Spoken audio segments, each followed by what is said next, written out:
Money. It has never been loyal to anyone, but from beggar to billionaire, everyone wants it.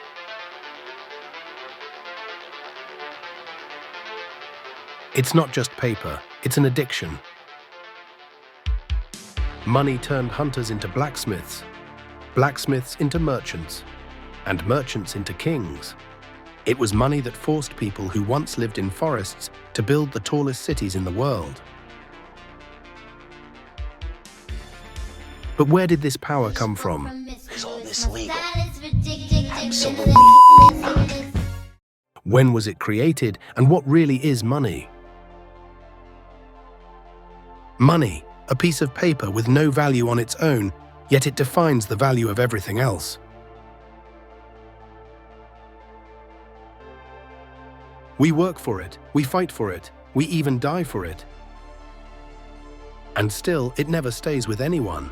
It keeps moving, from hand to hand, from country to country, around the entire world. You know how much money exists right now? The visible one, about $40 trillion. But the invisible one, digital, credit, debt, over $1.3 quadrillion. Where did it all come from? Let's travel back, 17,000 years ago, when money didn't even exist. Back then, humans lived in small tribes. Their only goals, hunt and survive.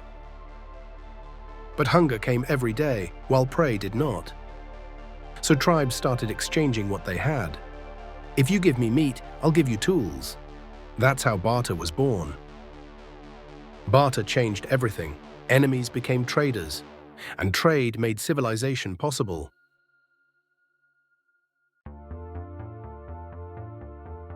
But as people grew in number and started farming, barter became complicated. What if I want your grain, but you don't want my axe? No trade happens. And that's when humanity needed something that everyone wanted. Commodity money was born. People began using rare and useful things as money, like cows, salt, shells, even slaves.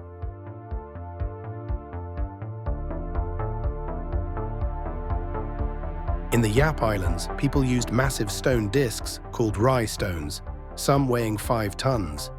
They never moved them. They just remembered who owned them.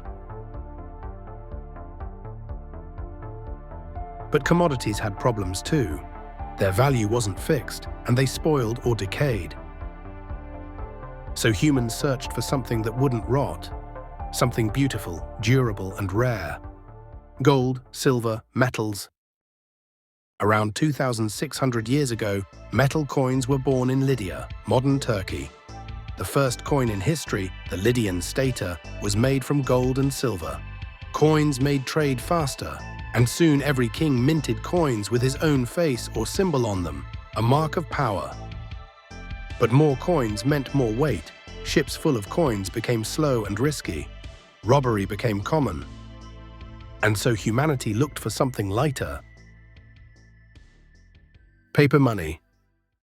In the 13th century, the Mongol Emperor Kublai Khan introduced the world's first paper currency, made from the bark of trees. People didn't trust it at first. Why exchange gold for paper? But Kublai Khan gave them no choice. Those who refused were executed.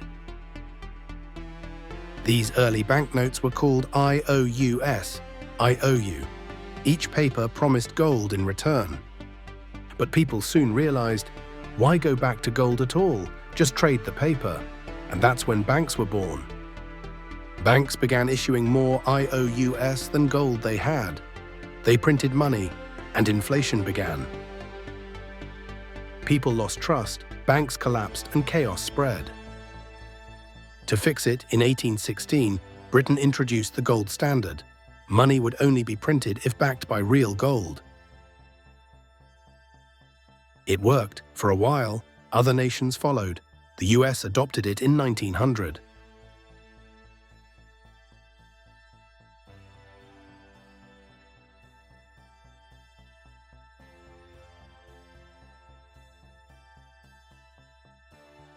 But in 1933, during the Great Depression, President Franklin D. Roosevelt ended the gold standard. The dollar was no longer tied to gold. Paper became fiat money, valuable only because people believe it is. Today, every currency, dollar, euro, rupee, or yen, is fiat money. It's not backed by gold, only by trust. That's what runs the world now, not money, but belief. In the 1980s, money became digital. E-money, numbers on a screen, moved at the speed of light. No coins, no paper, no weight, just data. But with it came hacking, corruption, and surveillance. Then, in 2009, came something revolutionary, Bitcoin, a digital currency that belonged to no bank, no government, no one. Its creator, Satoshi Nakamoto, remains a mystery. Unlike fiat money, Bitcoin cannot be printed or hacked. Its backbone, the blockchain, is nearly unbreakable. When Bitcoin launched, it was worth $0.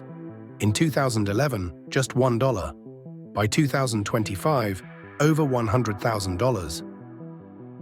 But whether Bitcoin is the future or a bubble, only time will tell. In just a few thousand years, we went from trading stones and shells to invisible money that exists only in code. We created money to serve us, but somewhere along the way, we became its slaves. At the end of the day, the world doesn't run on money, it runs on trust. And the only real money is something that increases in value over time. Paper money fades. Gold, assets, skills, they grow. So stop blaming governments or inflation.